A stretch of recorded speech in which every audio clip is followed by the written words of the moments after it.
CPM সমর্থকদের voter তালিকা থেকে নাম বাদ দেবার অভিযোগ উঠল বিএলওর বিরুদ্ধে। মহকুমা শাসকের কাছে অভিযোগ দায়ের করা হয়েছে। 25 খোয়াই বিধানসভার 51 নম্বর বুথ এলাকাটি সোনাতলা।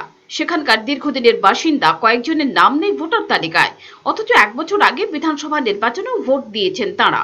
অভিযোগ, বিএলও ক্ষীরমোহন দেবনাথ সেখানকার প্রায় 10 পরিবারের 13 জন ভোটারের নাম বাদ দিয়েছেন, তাও কোনো কারণ ছাড়াই। বাদ পড়া প্রত্যেক ভোটার সিপিএম সমর্থক হিসেবে এলাকায় পরিচিত। তারা আগাম কোনো নোটিশও পাননি। ঘটনা তারা আঁচ করতে পারেন সম্প্রতি লোকসভা ভোটের জন্য ভোটার স্লিপ না পেয়ে। এতে যার পরনায় ক্ষুব্ধ ভোটাররা।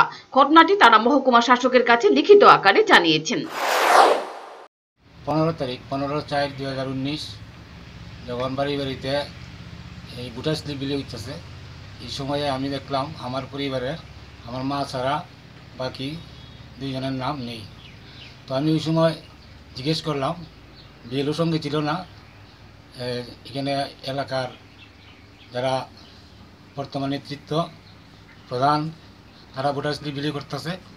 তো এই সময় আমি আমার বিএলও জিজ্ঞেস করছি ফোন করেছে না যে আমার ভোটার স্লিপ কেন আসলো না।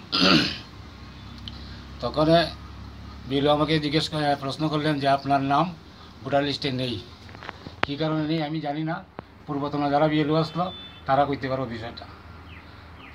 এর পরবর্তী সময় আমি রিটার্নিং অফিসারের সঙ্গে যোগাযোগ করি এবং লিখিত আকারে আমি ওনার কাছে কারণ জানতে চাইছি। জানার পরে উনি আমাকে বললেন যে এটার যথোপযুক্ত ব্যবস্থা নেওয়া হবে বিনা নোটিশে। কেন নাম কাটা হলো বিএলওকে জিজ্ঞেস করলেন, বিএলও কোনো তথ্য দিতে পারেনি। এবং আমি 18 বিধানসভা নির্বাচনেও ভোট দিয়েছি 25-এর 51 বুথ কেন্দ্রে। অভিযোগ উঠেছে শাসক দলের পরোক্ষ মদতে এই কাজ করেছেন বিএলও। তার জন্য এতজন ভোটার গণতান্ত্রিক অধিকার থেকে বঞ্চিত হবেন।